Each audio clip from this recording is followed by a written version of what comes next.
মোহাম্মদ মুস্তাফা আহমদ মুজতবা রাসূলুল্লাহ সাল্লাল্লাহু আলাইহি ওয়াসাল্লামের পবিত্র নূরানি কদম মোবারকে সালাম পেশ করি সকলে মহব্বতের সাথে। আসসালাতু ওয়াসসালামু আলাইকা ইয়া রাসূলুল্লাহ, আসসালাতু ওয়াসসালামু আলাইকা ইয়া হাবিবাল্লাহ, আসসালাতু ওয়াসসালামু আলাইকা ইয়া নবিয়াল্লাহ, الصلاة والسلام عليك يا خير خلق الله، الصلاة والسلام عليك يا صفي الله، الصلاة والسلام عليك يا محبوب رب العالمين، الصلاة والسلام عليك يا رحمة للعالمين।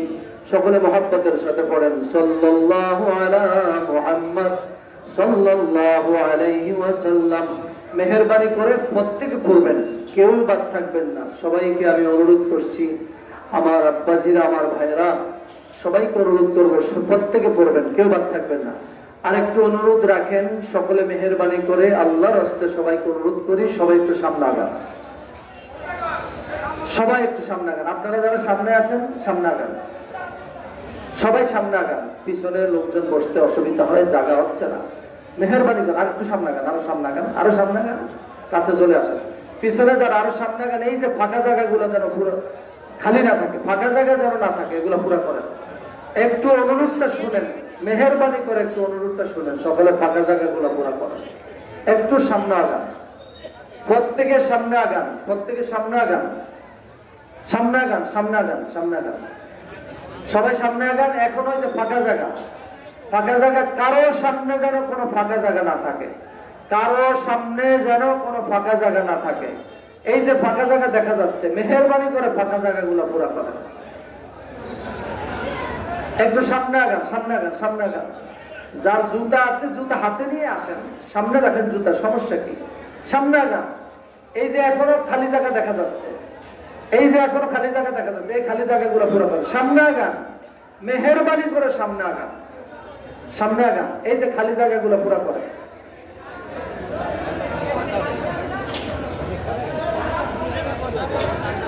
সাল্লাল্লাহু আলা মুহাম্মদ সাল্লাল্লাহু আলাইহি ওয়াসাল্লাম, সাল্লাল্লাহু আলা মুহাম্মদ সাল্লাল্লাহু আলাইহি ওয়াসাল্লাম। এই সাইডে এই ফাঁকে একটু ফাঁকা জায়গা দেখা যাচ্ছে, আপনারা সামনে আগান তো। আব্বাজি একটু সামনে আগান। এই যে ফাঁকা জায়গাটা একটু পুরা করেন, এই যে ফাঁকা জায়গাটা পুরা করেন। এই মনির, এই যে ফাঁকা জায়গাটা,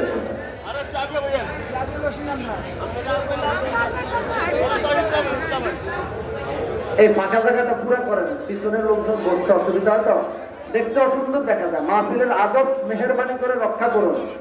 পিছন থেকে লোকজন চলে আসেন, সামনে আগান। কারো সামনে যেন কোনো ফাঁকা জায়গা না থাকে।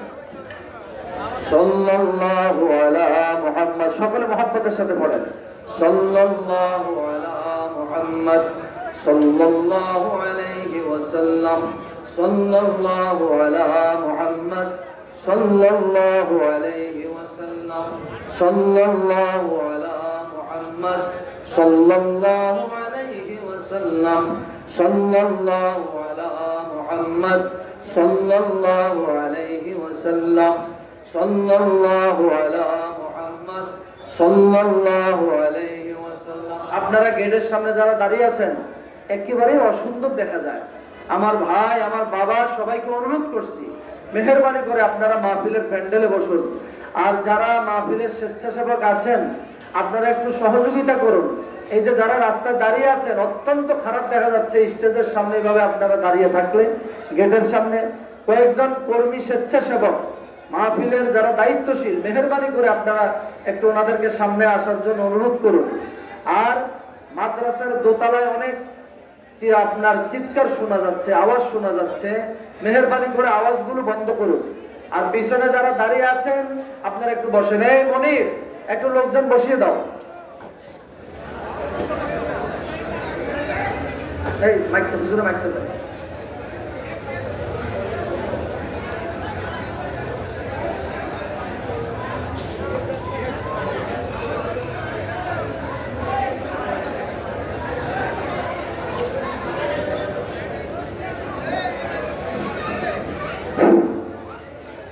আসসালামু আলাইকুম ওয়া রাহমাতুল্লাহি ওয়া বারাকাতুহু।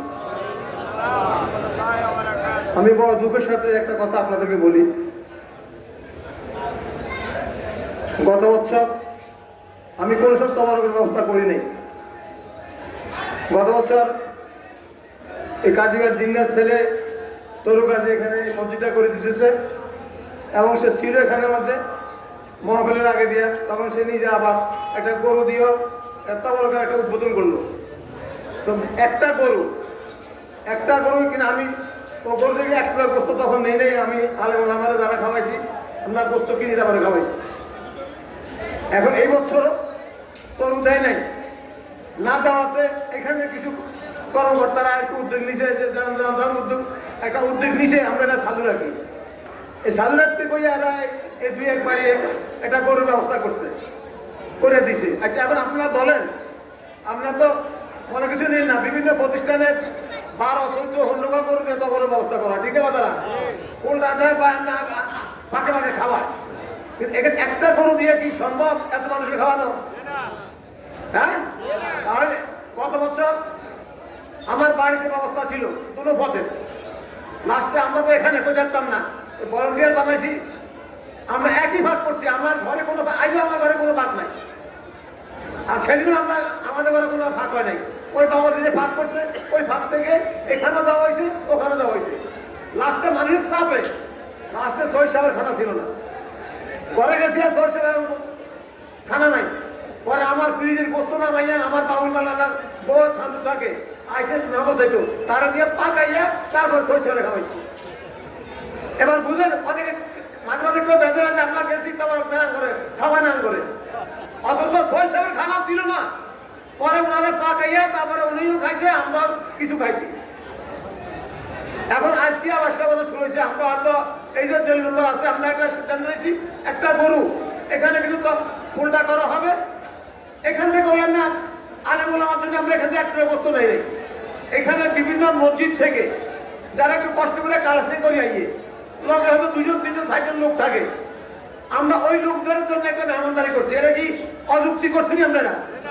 বেড়া কষ্ট করে আইয়ে এই জন্য তাদের সম্মান করি আমরা। এখন এই যে এইভাবে পাইকারি শুরু হয়েছে, ঠেলাঠেলি দালালি, এটা কেমন করে ব্যাপার? আমি আল্লাহর রাস্তায় আপনাদের কাছে ক্ষমা চাই, মাফ চাই। একটা গরু এটা কি সম্ভব যে একবার সবারই খাওয়াইয়াম আমার সবারই তহর দিয়ে, এটা কি সম্ভব হইব? সবাই আপনার এখন খাইবেন, আমার কাছে সবারই তহর যদি বেড়ে সম্ভব হইব নেই, তাহলে আমি কি করতাম? বল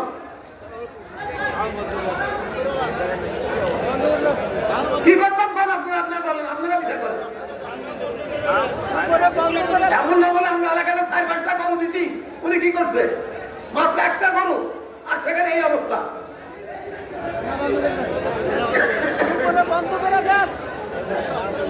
আমি আল্লাহ রাস্তায় মাফ চাই, মেহরবানি করে আপনারা যারা এখানে কারো হারাই করতেছেন, কেউ হারাই করেন, আল্লাহ রাস্তায় মাফ চাই। এটা একমাত্র যারা মসজিদ থেকে কালাসি করে আনছে, এটা তাদের হক।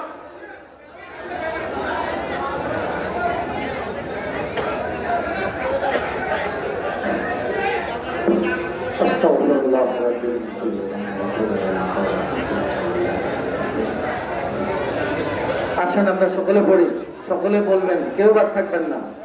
আউযু বিল্লাহি মিনাশ শাইতানির রাজীম, বিসমিল্লাহির রহমানির রহিম। মেহেরবানি করে সকলে পড়ুন। আউযু বিল্লাহি মিনাশ শাইতানির রাজীম, বিসমিল্লাহির রহমানির রহিম। আস্তাগফিরুল্লাহ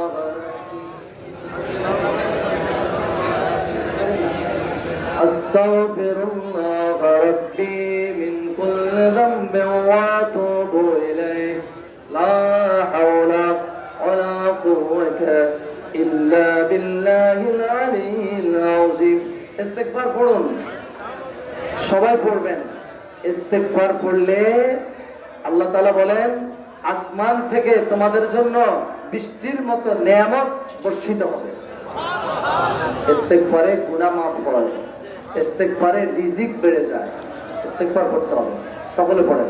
আস্তাগফিরুল্লাহ রাব্বি মিন কুল্লি যামবিন ওয়া আতুবু إليه لا حول ولا قوة إلا بالله العلي العظيم প্রত্যেকে পড়বেন মেহেরবানি করে একজনও বাদ থাকবে না যারা না পারেন তারা চেষ্টা করেন আস্তাগফিরুল্লাহ রাব্বি মিন কুল্লি যামবিন ওয়া আতুবু ইলাইহি লা হাওলা ওয়ালা কুওয়াতা ইল্লা বিল্লাহিল আলিয়্যিল আযীম আস্তাগফিরুল্লাহ রাব্বি মিন কুল্লি যামবিন ওয়া আতুবু ইলাইহি লা হাওলা ولا قوة إلا بالله العلي العظيم أعوذ بالله من الشيطان الرجيم بسم الله الرحمن الرحيم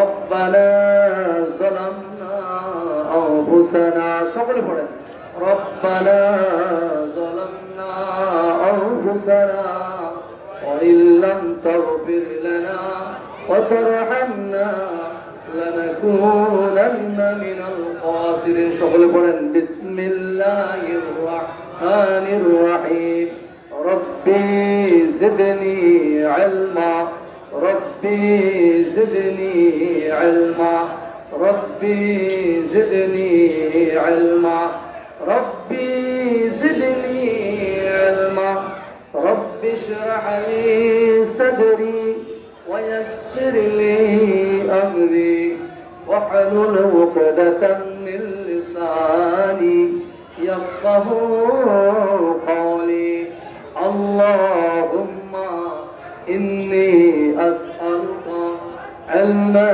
نافعا ورزقا واسعا وشفاء من كل داء شغل فرن اللهم إني أسألك علما نافعا ورزقا واسعا وشفاء من كل داء بسم الله الرحمن الرحيم لا إله إلا أنت سبحانك إني كنت من الظالمين لا إله إلا أنت سبحانك إني كنت من الظالمين لا إله إلا أنت سبحانك إني كنت من الظالمين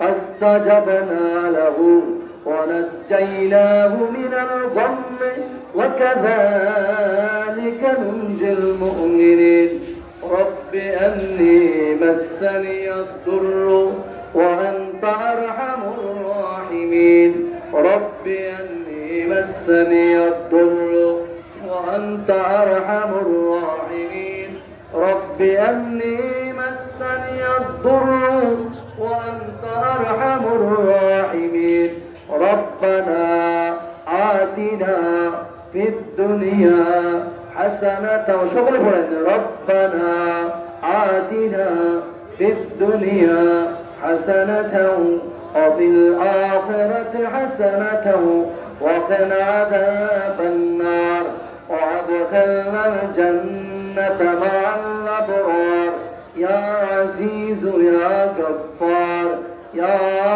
رب العالمين সকলে হাতের করে গনে 11 বার দুরূদ শরীফ পড়বেন একবার যেন কম না হয় প্রত্যেকে পড়বেন 11 বার দুরূদ শরীফ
نبينا وشفيعنا وحبيبنا ومولانا محمد صلى الله تعالى عليه وعلى آله وأصحابه وبارك وسلم সকলে বলুন আলহামদুলিল্লাহ। আজকে প্রতি বছরের ন্যায় এবছরও আলোনিয়া দারুল হিজবুল্লাহ হাফিজিয়া ইসলামিয়া মাদ্রাসা লিল্লাবদীন তিনখানার এই পবিত্র জলসা এখানে অনুষ্ঠিত হয়েছে, শুরু হয়েছে। অনেক উলামায়ে কেরাম আজকের মাহফিলের তাশরীফ আনবেন, আলোচনা পেশ করবেন। বিশেষ করে আওলাদে রাসূল সাল্লাল্লাহু আলাইহি সাল্লাম তিনি আজকে আমাদের মাহফিলে দোয়া করবেন, এই এলাকার জন্য দোয়া করবেন, আমাদের জন্য দোয়া করবেন। মাহফিল কমিটির সিদ্ধান্ত অনুযায়ী মাহফিলের সমাপ্তি ঘোষণা করা হবে টাইম মোতাবেক। মাহফিলের মাঝামাঝি সময়ে আমি নাখানদানা আলায়েক গোলাম নাচিজ অযোগ্য পাপী মানুষ মাহফিল কমিটির নির্দেশ অনুযায়ী দিন প্রচারের স্বার্থে আপনাদের সামনে উপস্থিত হয়েছি। সংক্ষিপ্ত সময় কিছু কথাবার্তা, কয়েক মিনিট, যেহেতু অনেক ওলামায়ে কেরাম রয়েছেন, ওনারা আলোচনা করবেন। আমি সংক্ষিপ্ত কয়েকটা মিনিট, আল্লাহ রাব্বুল আলামিন যদি চান, তিনি যদি তার এই গোলামকে দ্বীনের জন্য, আমাদের হেদায়েতের জন্য, আল্লাহ তাআলা এবং তার প্রিয় হাবিব সাল্লাল্লাহু আলাইহি সাল্লামকে খুশি করার জন্য কিছু কথা বলার তিনি সুযোগ দেন, তাহলে এই গোলাম কিছু বলবে। আর না হলে তিনি যদি না চান, এক সেকেন্ডের মধ্যে এই গোলামের জবান বন্ধ হয়ে যেতে পারে। সব কিছুর মালিক তিনি, তিনি সর্বশক্তিমান। আমরা আল্লাহ তাআলার দরবারে তৌফিক কামনা করব, আল্লাহ রাব্বুল আলামিন অল্প সময়ে আমাদেরকে আপনাকে পাওয়ার জন্য, দুনিয়া এবং আখিরাতের কল্যাণ লাভের আশায় আপনাকে এবং আপনার হাবিব আমাদের প্রিয় নবীজি সাল্লাল্লাহু আলাইহি সাল্লামকে খুশি করার জন্য আমাদেরকে কিছু কথা বলার এবং শোনার তৌফিক দান করুন। আমিন। ওমা তাওফীকি ইল্লা বিল্লাহ।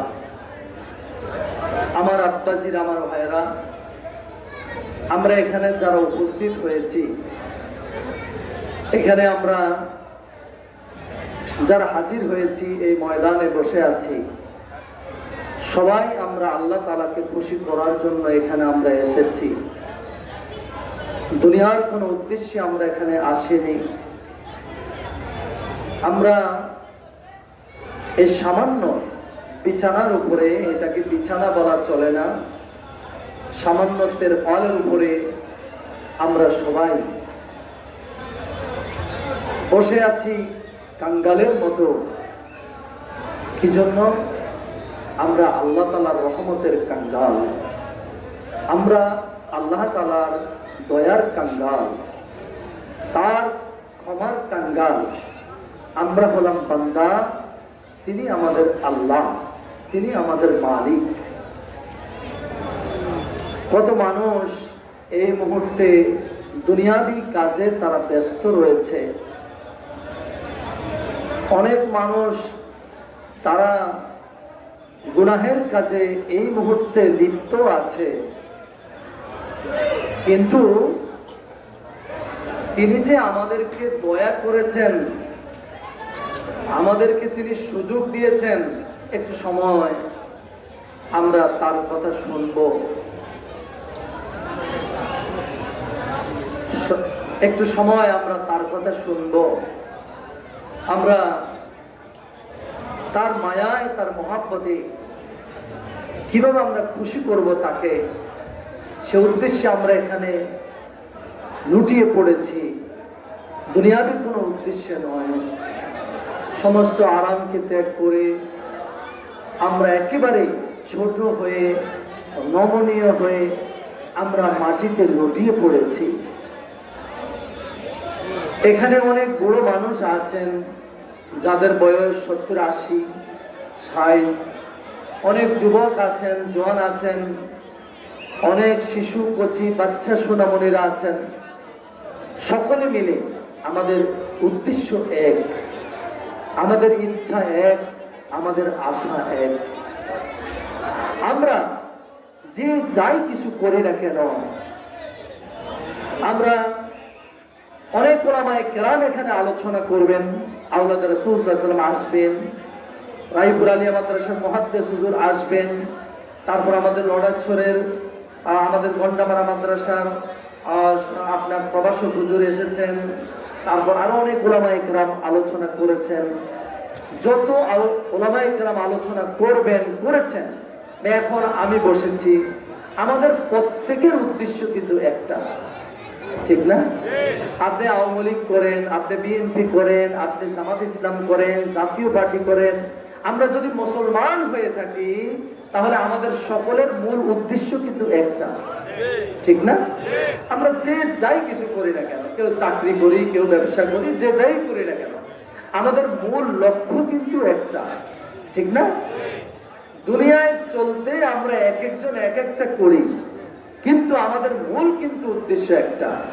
আপনি কেউ শশিনার মুরিদ, কেউ সন্দেশপুরের মুরিদ, কেউ ফুরফুরার মুরিদ, কেউ আপনার জৌনপুরের হুজুরের মুরিদ, কেউ সর্বনায়ের মুরিদ, কেউ আবার মুরিদ না, কিন্তু আমরা তো মুসলমান, আমরা সবাই তো আল্লাহর বান্দা।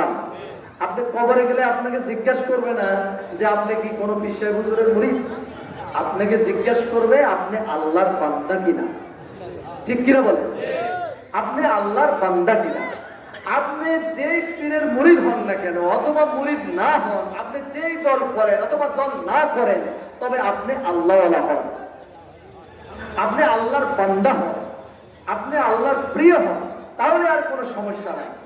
এবার আপনি চাকরি করেন, আপনি ব্যবসা করেন, বাণিজ্য করেন, আপনি যে কোনো পার্টি করেন, কোনো সমস্যা নাই। আপনার মূল আপনি ঠিক রাখেন, ঠিক না? আমাদের প্রত্যেকের এটা আমাদের জানা থাকতে হবে, আমরা সবাই আল্লাহর বান্দা, আল্লাহ তাআলা আমাদের মালিক। আমরা নিয়মিত আমরা তার নিয়ামত আমরা ভোগ করতেছি। আমি স্বীকার করি আর না করি, আপনি স্বীকার করেন আর না করেন, কিন্তু নিয়ামত কিন্তু আপনি কন্টিনিউ পাইতেছেন। আপনি নিয়ামত চাওয়া লাগে না, চাইলে তো বেশি পাইতেন, আর না চাইলেও তো পাইতে আছেন, নিয়মিত পাইতেছেন। আপনার জন্ম থেকে এই পর্যন্ত আপনার প্রত্যেকটা সেকেন্ড আপনি আপনার আল্লাহ তাআলা থেকে, আপনার প্রভুর কাছ থেকে আপনি নিয়মিত নিয়ামত ভোগ করতেছেন। নিয়ামত থেকে আপনি বঞ্চিত না, কিন্তু আমরা সবাই নিয়ামত পাইতেছি, কিন্তু আমরা নিয়ামতের শুকর আমরা আদায় করি না। কথা ঠিক না? তাহলে আমার আব্বাজির, আমার মায়েরা, অল্প কয়েক মিনিট আমাদের কথাবার্তা একটু সকলে খেয়াল করে শুনবেন। আমরা মায়ের পেটে যখন এসেছি তখন থেকে আমাদের নিয়ামত শুরু হয়ে গিয়েছে। গতকালকে আমার যেখানে প্রোগ্রাম ছিল সেখানে একটা লোক এসে বলল, হুজুর আমার একটা সন্তান ভূমিষ্ঠ হয়েছে জীবিত। গতকালকের ঘটনা, ওনার একটা সন্তান জীবিত ভূমিষ্ঠ হয়েছে, মাথার ঠুলি নেই। কথা বুঝতে পারেন? মাথার ঠুলি, যে উপরে যে শক্ত যেটা আমাদের, এটা নেই, একটা চামড়ার আবরণের মতো মগজ দেখা যাচ্ছে, এটা তৈরি হয়নি। অনুফিকা ফীহি মির রূহি ونفخ فيه من روحه وجعل لكم السمع والأبصار والأفئدة قليلا ما تشكرون। তোমরা যখন মায়ের পেটে ছিলা, আমি আল্লাহ তাআলা তোমাদের মাথা দিয়েছি, চোখ দিয়েছি, নাক দিয়েছি, কান দিয়েছি, হাত দিয়েছি, পা দিয়েছি। তোমাদের মাথা থেকে পা পর্যন্ত তোমাদেরকে 300টা অঙ্গ পতঙ্গ জোড়া আমি সৃষ্টি করে তোমাদেরকে এত সুন্দর করে চমৎকার ভাবে ফাতাবারাকাল্লাহু আহসানুল খালিকিন, নিপুণতম ভাবে আমি আল্লাহ তাআলা তোমাদেরকে সৃষ্টি করেছি, মাথা থেকে পা পর্যন্ত। ওই বাচ্চার জন্ম হয়েছে, ওর মাথার ঠুলি নেই, মগজ দেখা যাচ্ছে, জন্ম হয়েছে জীবিত, কিন্তু কিছুক্ষণ পর সে মারা গিয়েছে। আমার আব্বা ছিল, আমার ভাইয়েরা, আপনি তার শুকর আদায় করেন বাপ। আপনার মায়ের পেটে আপনি যখন এসেছেন, আপনাকে তিনি সৃষ্টি করেছেন, আপনার নিয়ামত তখন থেকে শুরু হয়েছে। আপনি যে আপনার মায়ের পেটে 10 মাস 10 দিন ছিলেন, আপনার মা কি কোনোদিন আপনার জন্য পেট কেটে খাবার ঢুকিয়ে দিয়েছে? আপনাকে আপনার মালিক জান্নাতি খাবার সরবরাহ করেছেন, জান্নাতি খাবার আপনাকে সরবরাহ করেছেন বাপ। 10 মাস 10 দিন পেট থেকে আপনাকে আপনার মা বের করে ডাক্তারের কাছে নেয়নি। আপনি সেখানে অসুস্থ হয়েছেন, আল্লাহ তাআলা সেখানেই আপনাকে সুস্থ করেছেন, সেখানেই তিনি ট্রিটমেন্ট করেছেন। আপনি কেন নিব খারাপই করবেন? আপনার নিয়ামত তো শুরু হয়েছে পেটে আসার সঙ্গে সঙ্গে। তিনি যদি ইচ্ছা করতেন আপনাকে তিনি রূহ নাও দিতে পারতেন, আপনি মৃত হতেন। তিনি যদি ইচ্ছা করতেন আপনার হাত বাঁকা করে দিতে পারতেন, আপনার কিচ্ছু করার ছিল না, আপনার বাবা মারও কিচ্ছু করার ছিল না। তিনি যদি ইচ্ছা করতেন নাকটা বাঁকা করে দিতে পারতেন, তিনি যদি ইচ্ছা করতেন চক্ষু অন্ধ করে দিতে পারতেন, তিনি যদি ইচ্ছা করতেন বোবা করে দিতে পারতেন, তিনি ইচ্ছা করলে আপনাকে বিকলাঙ্গ করতে পারতেন। আপনি কত নিয়ামত নিয়ে এই দুনিয়াতে তাসিদ এনেছেন, আপনার খবর আছে না? আপনি তো শুকর আদায় করছেন না। আপনার মালিক সেই জন্য বলছেন বিসমিল্লাহির রহমানির রহিম, ওয়াইন তাউদ্দু নি'মাতাল্লাহি লা তুহসুহা। জোরে বলেন সুবহানাল্লাহ। ওয়াইন তাউদ্দু নি'মাতাল্লাহি লা তুহসুহা। ও আমার বান্দা, তুমি শুনে রেখে দাও, আমি আল্লাহ রাব্বুল আলামিন তোমাকে যত নিয়ামত দিয়েছি, এই নিয়ামতগুলো যদি তুমি গণনা করো, একটা একটা করে যদি নিয়ামত গুনতে থাকো, আমি আল্লাহর দেওয়া নিয়ামত গণনা করে তুমি কোনোদিন শেষ করতে পারবা না। ইন তাউদ্দু নি'মাতাল্লাহি লা তুহসুহা। আমি আল্লাহর যে নিয়ামত তোমার জন্য দেওয়া হয়েছে, এই নিয়ামত কোনোদিন তুমি গণনা করে শেষ করতে পারবা না। তোমার মাথা থেকে পা পর্যন্ত যত অঙ্গ প্রত্যঙ্গ রয়েছে, প্রত্যেকটা জিনিস তোমার জন্য নিয়ামত আমি আল্লাহ তাআলা দিয়েছি। আমার আব্বা ছিল, আমার ভাইরা, আমরা যখন দুনিয়ায় আসলাম, আল্লাহ রাব্বুল আলামিন আমাদেরকে যে নিয়ামত দিয়েছেন, আমরা যে নিয়ামত পেয়েছি। আপনি গরিব মানুষ, আপনার কোনো টাকা নাই, আপনি বলেন আল্লাহ তাআলা আমাকে টাকা দেয় না, আমাকে পয়সা দেয় না। কিন্তু বাবাজি, আমার ভাইয়েরা আমার, আপনার মাথা থেকে পা পর্যন্ত আপনার মালিক আপনাকে যেই নিয়ামত দিয়েছেন, একটা ক্যালকুলেটর নিয়ে, একটা খাতা কলম নিয়ে হিসাব করেন। আপনার ব্রেনের মূল্য কত, আপনার মগজের মূল্য কত, আপনার মাথার দাম কত, আপনার চোখের দাম কত, আপনার নাকের দাম কত, আপনার কানের দাম কত, আপনার হাতের দাম কত, আপনার হাড়ের দাম কত, আপনার লিভারের দাম কত, আপনার কিডনির দাম কত, আপনার দুই পায়ের দাম কত, আপনার প্রত্যেকটা অঙ্গ প্রত্যঙ্গ একটা একটা করে করে খাতার মধ্যে লিখে। আর যেই লোকটার কিডনি ড্যামেজ হয়ে গেছে, যাকে ডায়ালিসিস করতে হয় প্রত্যেক সপ্তাহে 2 বার, তাকে জিজ্ঞাসা করেন ভাই কিডনি 2টার দাম কত, এইবার আপনি লেখেন কিডনির দাম কত। ডাক্তারকে জিজ্ঞাসা করেন চক্ষু লাগাতে হবে, চক্ষুর দাম কত, এইবার লেখেন চক্ষুর দাম কত। ওই পঙ্গু হসপিটালে গিয়ে দেখেন যার হাত নাই পাও নাই, ওই মানুষটাকে জিজ্ঞাসা করেন ভাই রে হাতের দাম কত, পায়ের দাম কত। যার লিভার সিরোসিস হয়ে গেছে তাকে জিজ্ঞাসা করেন এই লিভারের দাম কত কোটি টাকা। আপনার সমস্ত শরীরের মধ্যে আল্লাহ রাব্বুল আলামিনের যে নিয়ামত বিরাজমান, তামাম জীবন যদি তাকে সেজদা করে শেষ করে ফেলে, এই নিয়ামতের শুকর আদায় করে শেষ করা যাবে না। ওয়া ইন তাউদ্দু নি'মাতাল্লাহি লা তুহসুহা। আমি আল্লাহ তাআলা তোমাকে যে নিয়ামত দিয়েছি একটা একটা করে গণনা করো। এই নিয়ামত কোনোদিন গণনা করে শেষ করতে পারবা না। আপনার বয়স 60, আপনার বয়স 80, আপনার বয়স 50, আপনার বয়স 40, এখন পর্যন্ত কিডনি দুইটা ভালো আছে, এখন পর্যন্ত লিভার ভালো আছে, এখন পর্যন্ত হার্ট ভালো আছে, এখন পর্যন্ত পা ভালো আছে। ঢাকা নিউরো মেডিকেল কলেজ হসপিটালে গিয়ে দেখেন মাথা ফেটে মগজ বের হয়ে আছে। পঙ্গু হসপিটালে গিয়ে দেখেন হাত নাই, পা নাই, হাত কেটে গেছে, পাও কেটে গেছে।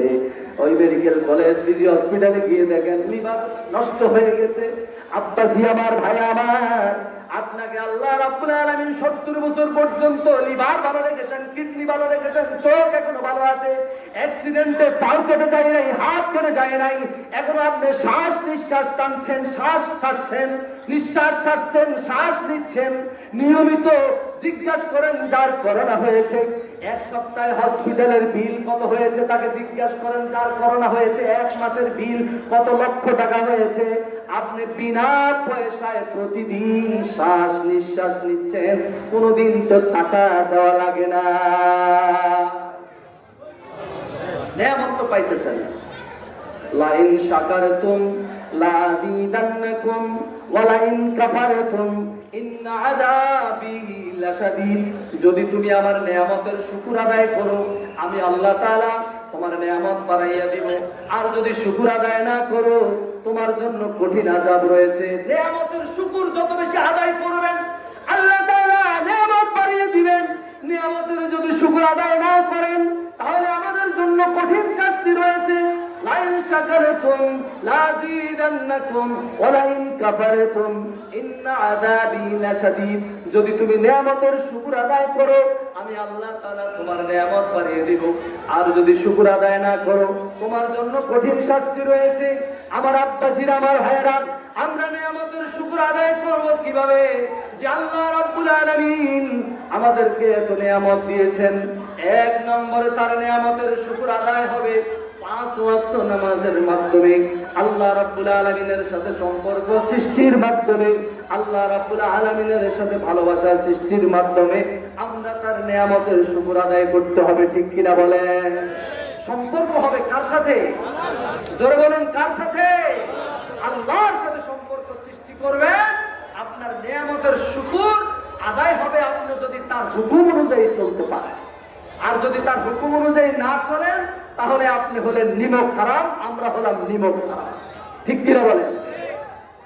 আপনারা হযরত হাসান বসরির নাম শুনেছেন?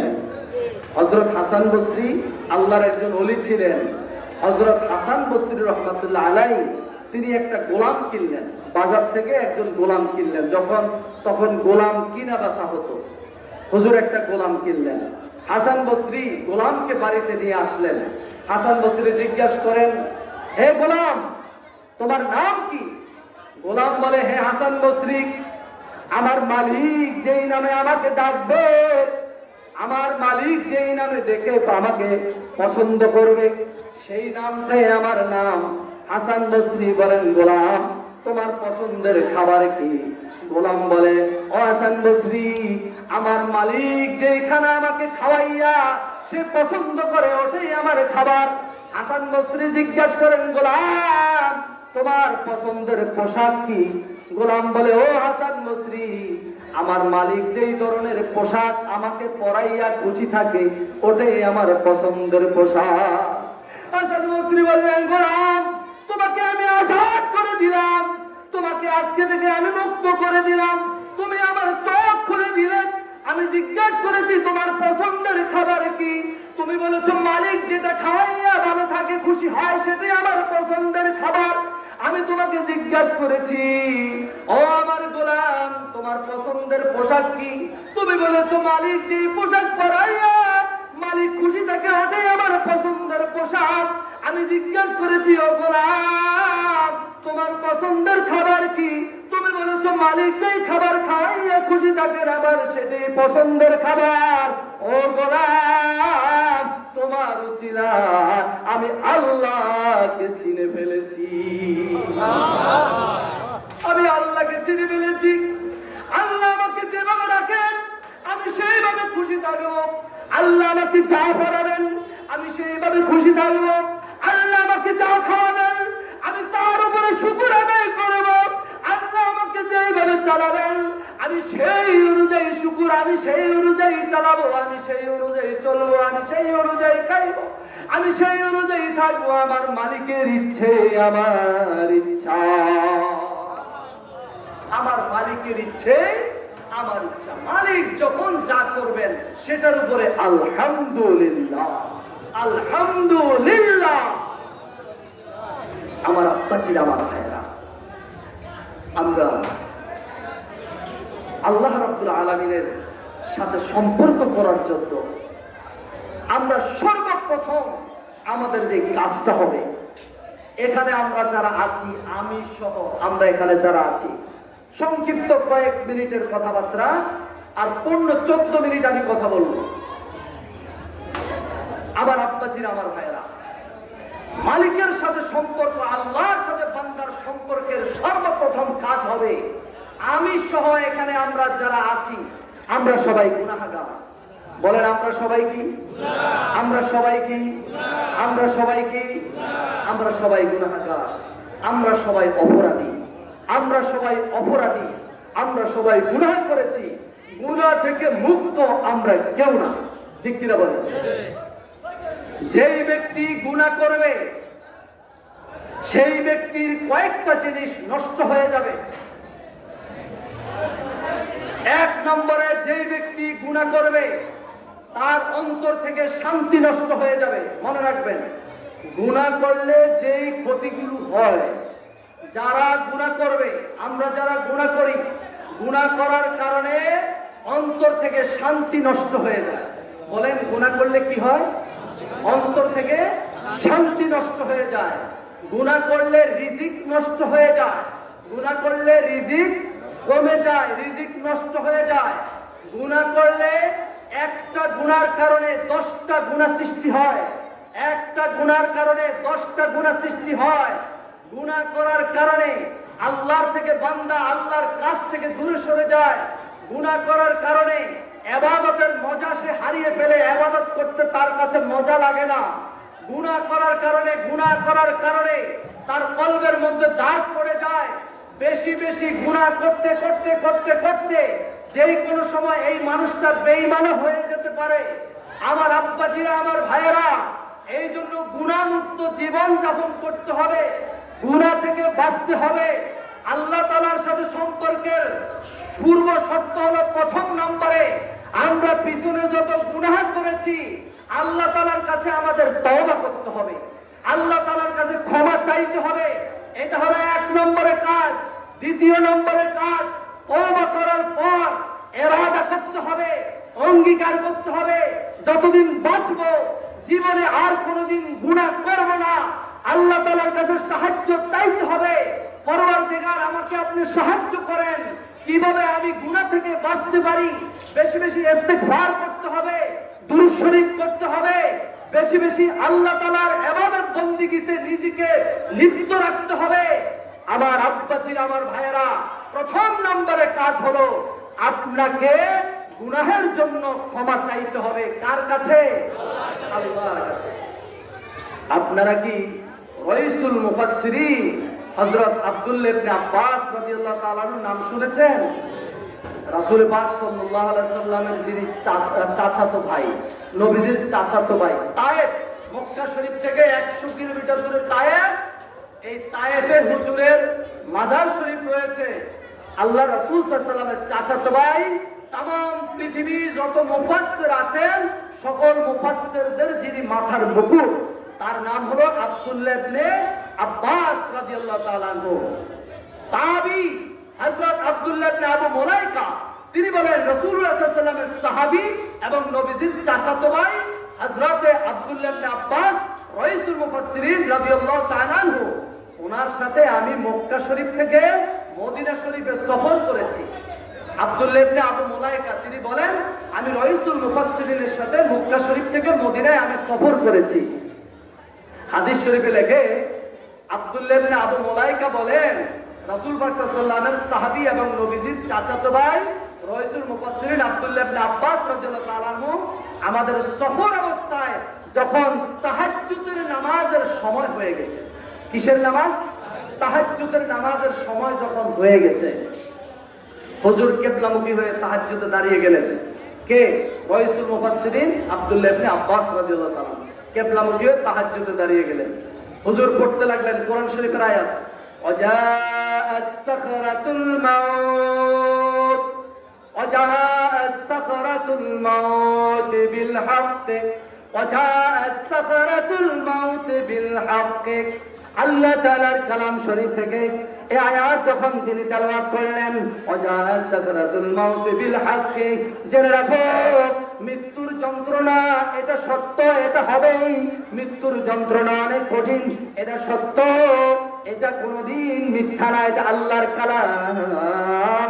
হযরত রাইসুল মুফাসসিরিন আব্দুল্লাহ ইবনে আব্বাস রাদিয়াল্লাহু তাআলা আনহু যখন ওয়াজাআত সাকরাতুল মাউত বিল হক আল্লাহর কালামের আয়াত তেলাওয়াত করা শুরু করলেন, হুজুর কাঁদতে লাগলেন। কাঁদতে কাঁদতে কাঁদতে কাঁদতে কাঁদতে কাঁদতে চোখ দিয়ে পানি পড়তে পড়তে পড়তে পড়তে গাল বেয়ে দাড়ি বেয়ে বেয়ে বেয়ে বেয়ে বেয়ে দাড়ি থেকে মাটিতে টপ টপ টপ টপ করে পানির ফোঁটা পড়া শুরু করলো। আমার আব্বা ছিলেন, আমার ভাইয়েরা, হযরতে আব্দুল্লাহ ইবনে আবু মুলাইকা তিনি বলেন, রাইসুল মুফাসসিরিন হযরতে আব্দুল্লাহ ইবনে আব্বাস রাদিয়াল্লাহু তাআলা আনহু ওয়াজাআত সাকরাতুল মাউত বিল হক, মৃত্যুর যন্ত্রণার কথা তিনি স্মরণ করে কাঁদতে কাঁদতে কাঁদতে কাঁদতে তিনি হয়রান হয়ে যাইতেন। এত কান্না তিনি কাঁদতেন। আল্লাহর হাবিব সাল্লাল্লাহু আলাইহি ওয়াসাল্লামের সাহাবায়ে কেরাম বলেন, আল্লাহর হাবিব সাল্লাল্লাহু আলাইহি ওয়াসাল্লামের সাহাবায়ে কেরাম বলেন, আল্লাহ রাসূল সাল্লাল্লাহু আলাইহি ওয়াসাল্লামের চাচাতো ভাই হযরত রাইসুল মুফাসসিরিন আব্দুল্লাহ ইবনে আব্বাস রাদিয়াল্লাহু তাআলা আনহু তিনি কাঁদতে কাঁদতে আল্লাহর ভয়ে নিজের গুনার কথা খেয়াল করে আল্লাহর ভয়ে এত কান্না তিনি কাঁদতেন, তার চোখে পানি পড়তে পড়তে পড়তে পড়তে তার গালের মধ্যে ড্রেন হয়ে যায়, তার চক্ষু অন্ধ হয়ে যায়, তবুও তিনি কান্না বন্ধ করেন না। কাঁদতে কাঁদতে তার চক্ষু অন্ধ হয়ে যায়, কাঁদতে কাঁদতে তার চক্ষু অন্ধ হয়ে যায়। ডাক্তার হেকিম আসলো, বললেন, হে রাইসুল মুফাসসিরিন আব্দুল্লাহ ইবনে আব্বাস, আমি আপনার চিকিৎসা করব, আপনার চক্ষু ভালো করতে পারবো, আমি আপনার চিকিৎসা করতে চাই। হযরত আব্দুল্লাহ ইবনে আব্বাস রাদিয়াল্লাহু তাআলা বললেন, ঠিক আছে আপনি আমার চিকিৎসা করেন। হেকিম বললেন, হ্যাঁ চিকিৎসা করব, একটা শর্ত আছে। বলে কি শর্ত? বলে 5 দিন নামাজ পড়া যাবে না, 5 দিন নামাজ পড়া যাবে না। রাইসুল মুফাসসিরিন আব্দুল্লাহ ইবনে আব্বাস রাদিয়াল্লাহু তাআলা বলেন, ভাই এটা আমার দ্বারা সম্ভব হবে না, আমার চক্ষু ভালো হয় আর না হয় আমি জীবনে মৃত্যু পর্যন্ত 1 রাকাত নামাজ আমি নষ্ট করতে পারবো না। যার চক্ষু দিয়ে আল্লাহর ভয়ে পানি বের হতে হতে গালের মধ্যে ড্রেন হয়ে যায় আর চক্ষু অন্ধ হয়ে যায়, হাদিস শরীফে লেখা রাইসুল মুফাসসিরিন হযরত আব্দুল্লাহ ইবনে আব্বাস রাদিয়াল্লাহু তাআলা আনহুর কথা সাহাবায়ে কেরাম বলেন, হুজুর ইন্তেকাল করলেন। হুজুর ইন্তেকালের পর হুজুরকে দাফন কাফনের জন্য প্রস্তুত করানো হলো। আল্লাহ রাসূল সাল্লাল্লাহু আলাইহি ওয়াসাল্লামের চাচাতো ভাই রাইসুল মুফাসসিরিন হযরত আব্দুল্লাহ ইবনে আব্বাস রাদিয়াল্লাহু তাআলা আনহুকে গোসল দিয়া কাফন দিয়া খাটিয়ার মধ্যে শোয়াইয়া যখন মাঠের পশ্চিম মাথায় নেওয়া হইল, আমরা সবাই জানাজার জন্য কাতারে দাঁড়াইলাম। হাজার হাজার মানুষ কাতার বন্দী হয়ে আছে। হযরত আব্দুল্লাহ ইবনে আব্বাস রাদিয়াল্লাহু তাআলা আনহু জানাজার নামাজ মক্কা শরীফ থেকে 100 কিলোমিটার দূরে তায়েফের মধ্যে হুজুরের জানাজার নামাজ অনুষ্ঠিত হইবে। সবাই অপেক্ষা করতে লাগলেন, জানাজার নামাজ হবে। সাহাবায়ে কেরাম বললেন, আমরা তাকিয়ে দেখলাম হযরত আব্দুল্লাহ ইবনে আব্বাস রাদিয়াল্লাহু তাআলা আনহুর লাশ মুবারক খাটিয়ার মধ্যে শোয়া ছিল। হঠাৎ করে তাকাইয়া দেখি একটা পাখি হুজুরের কাফনের ভিতরে ঢুকে পড়ে, আমরা কিছুক্ষণ পর আর ওই পাখিকে দেখি না। হুজুরকে যখন মাটি দেওয়ার জন্য কবরে নামানো হইল, আমরা সবাই হুজুরকে মাটি দিলাম। মাটি দিয়ে যখন আমরা চলে আসব, একটা আওয়াজ আসলো, কোরআন শরীফের আওয়াজ, গাইবি আওয়াজ আসলো, অদৃশ্য আওয়াজ। ওই আওয়াজ থেকে আসে আমরা কেউ দেখি না। ইয়া আইয়াতুহান নাফসুল মুতমাইন্না ইরজিই ইলা রাব্বিকি রাদিয়াতাম মারদিয়া ফাদখুলি ফি ইবাদি ওয়াদখুলি জান্নাতি। জোরে জোরে বলেন সুবহানাল্লাহ।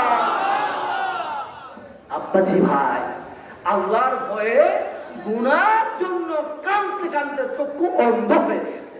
ওসমান জিন্নুরাইন রাদিয়াল্লাহু তাআলা আনহু যখন কবরের কিনার দিয়া যাইতেন, কাঁদতেন কাঁদতেন কাঁদতেন কাঁদতে কাঁদতে কাঁদতে কাঁদতে চোখের পানিতে গাল বেয়ে বেয়ে দাড়ি বেয়ে টপ টপ করে মাটিতে পানি পড়তো। যে ওসমান রাদিয়াল্লাহু তাআলা আনহুর কথা আল্লাহ রাসূল সাল্লাল্লাহু আলাইহি ওয়াসাল্লাম বলেছেন, ওসমান ফিল জান্নাহ। ইবনে মাজাহ শরীফের হাদিস, তিরমিজি শরীফের হাদিস। নবীজি বলেছেন, আবু বকর ফিল জান্নাহ, ওমর ফিল জান্নাহ, ওসমান ফিল জান্নাহ। ওসমান বিনা হিসাবে জান্নাতে যাবে। জোরে জোরে বলেন সুবহানাল্লাহ। ওসমান রাদিয়াল্লাহু তাআলা যেই দিন শাহাদাত বরণ করেছেন, ওসমান কে? ওসমান আমিরুল মুমিনিন। ওসমান কে? ওসমান জিন্নুরাইন নবীজির দুইজন কন্যা বিবাহ করেছেন। ওসমান কে? ওসমান রাদিয়াল্লাহু তিনি যিনি যেই দিন শাহাদাত বরণ করেছেন সেই দিন কোরআন শরীফ পড়তেছেন ইন্তেকালের কিছুক্ষণ আগে। কোরআন শরীফ পড়েছেন সেই দিন তিনি রোজা ছিলেন। হাদিস শরীফে লেখে কোরআন শরীফ পড়তে পড়তে তার ঘুম চলে আসলো। তিনি স্বপ্নের মধ্যে দেখতেছেন আল্লাহ রাসূল সাল্লাল্লাহু আলাইহি ওয়াসাল্লাম জান্নাতে ইফতার নিয়ে বসে আছেন। নবীজি বললেন, ওসমান তুমি কি আজকে রোজা? ইয়া রাসূলুল্লাহ আমি রোজা। ওসমান তাড়াতাড়ি আসো, জান্নাতে তোমার জন্য আমি মুহাম্মদ সাল্লাল্লাহু আলাইহি ওয়াসাল্লাম ইফতার নিয়ে বসে আছি। এই ওসমান রাদিয়াল্লাহু তাআলা আনহু যখন কবরের কিনার দিয়ে যাইতেন, ওই ওসমান রাদিয়াল্লাহু তাআলা দাঁড়িয়ে যাইতেন, অথচ তাকে বলা হয়েছে ওসমান ফিল জান্নাহ, ওসমান জান্নাতে যাবে। তিনি কাঁদতেন। সাহাবায়ে কেরাম বললেন, আমিরুল মুমিনিন আপনারা জান্নাতি সাহাবী, আপনি কেন এরকম কান্না করেন? হুজুর বললেন, আল্লাহ রাসূল সাল্লাল্লাহু আলাইহি ওয়াসাল্লামের সাহাবীরা, তোমরা কি জানো না কবরের আযাব কত ভয়ঙ্কর? যদি তোমরা দেখতা আমার চেয়ে আরো বেশি তোমরা কাঁদতা। আমার আব্বাজিরা, আমার ভাইয়েরা, কুল ইন্নাল মাউতাল্লাযী তাফিরুনা মিনহু ফাইন্নাহু মুলাকীকুম সুম্মা তুরাদ্দুনা ইলা আলিমিল গায়বি ওয়াশ শাহাদাত ফায়ুনাব্বিউকুম বিমা কুনতুম তা'মালুন। শুনে রেখে দাও, তোমরা যতই পলায়ন করতে চাও, যত কিছু তোমরা করো, যত অন্যায় করো, অপরাধ করো, মৃত্যু থেকে তোমরা পালাইতে পারবে না। সুতরাং প্রস্তুতি গ্রহণ করো, আল্লাহকে ভয় করো, ইত্তাকুল্লাহ, আল্লাহকে ভয় করো, ইত্তাকুল্লাহ, আল্লাহকে ভয় করো, গুনাহমুক্ত জীবন যাপন করো। কিভাবে পবিত্র হয়ে আল্লাহর দরবারে হাজির হতে পারবা সেই চেষ্টা করো। আল্লাহ তাআলা আমাদের সবাইকে মাফ করে দেন, বলেন আমিন। তিনি আমাদেরকে ক্ষমা করে দেন, বলেন আমিন। দুনিয়া এবং আখিরাতের কল্যাণ তিনি আমাদেরকে দান করুন, সকলে বলেন আমিন। আমার আব্বাজির, আমার ভাইয়েরা, সকলে দোয়া করবেন আমার জন্য, সন্তোষপুর দরবার শরীফের জন্য। আর আপনাদের সকলের স্মরণ করিয়ে দিই, আপনারা তো জানেন 9 ও 10 ফাল্গুন, 22-23 ফেব্রুয়ারি সন্তোষপুর দরবার শরীফের বার্ষিক ইসলাহ মাহফিল। আপনাদের সকল দাওয়াত। আমার সময় ছিল 10:15 পর্যন্ত, সেজন্য আমি আমার টাইম মোতাবেক আমি আলোচনা শেষ করছি। সকলে দোয়া করবেন, আপনাদের জন্য দোয়া করি, আমাদের জন্য দোয়া করবেন। আসসালামু আলাইকুম ওয়া রাহমাতুল্লাহি ওয়া বারাকাতুহু। আলহামদুলিল্লাহ, সকলে